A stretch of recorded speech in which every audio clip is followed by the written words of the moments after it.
Pryder am ddyfodol miloedd o busnesau bach yng Nghymru ar ôl cael eu camarwain gan y banciau. Rhai wedi mynd i'r wal yn barod a phryder y bydd eraill yn dilyn oherwydd benthyciadau sy'n cael eu cyfri yn anaddas.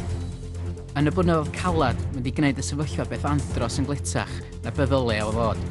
A hyd yn oed yn y blynyddoedd sydd dipyn bach y well, mae dal di tynnu pres allan o'n pocedi ni. Heno hefyd, rhybydd nad oes na ddigon o athrawon sy'n gallu siarad Cymraeg i weithredu cynlluniau'r Llywodraeth.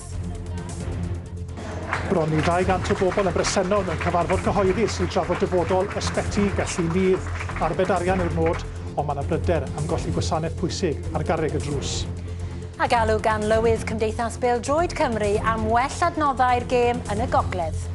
Dwi'n gobeithio narw arno iawn. Dwi'n ar rhywbeth debyg i hwn yn y Gogledd hefyd, achos dwi'n teimlo bod eisiau gwneud chdi bach mwy i'r Gogledd rwan. Da ni wedi gwario dipyn go lew yn y de yma, a dim dadbarch i neb di hynny.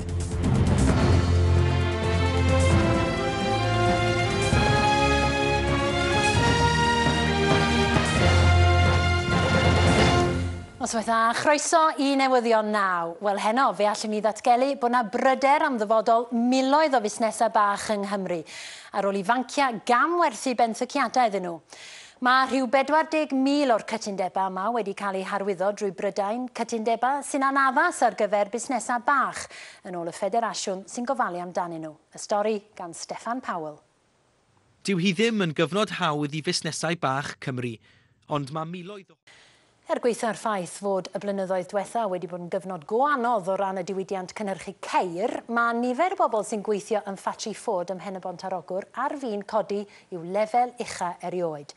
Mae dros 2,000 yn gweithio yn barod a bydd mwy o swyddi eto wrth i'r gwaith o gynhyrchu injan newydd ddechrau y flwyddyn nesaf.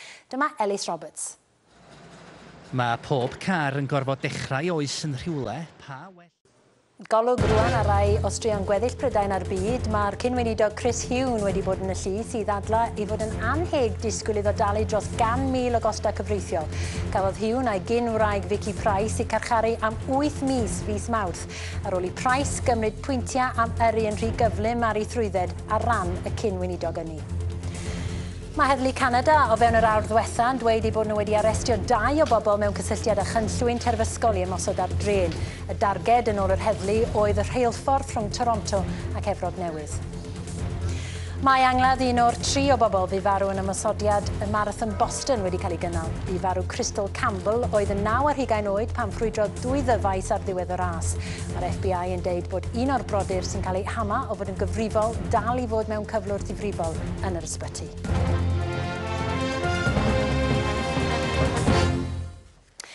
Mae ymgyrchwyr ym Mhentre Carno sy'n ceisio achub eu hysgol leol yn barod i dalu am adeilad newydd o bocedi hunan. Mae Cyngor Powys yn ystyried cau'r ysgol Gymraeg a hynny'n rhannol am nad oes ganddi adeilad parhaol ei hun.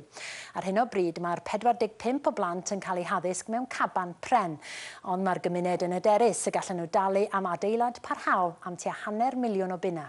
O Garno, Craig Duggan. Mae cabanau ar iardi ysgol yn eitha cyffredin, ond yn achos ysgol Carno, y caban hwn yw'r ysgol. Wel, chwaraeon nesa, a Iwan, digon i'w drafod y mil pêl-droed heno.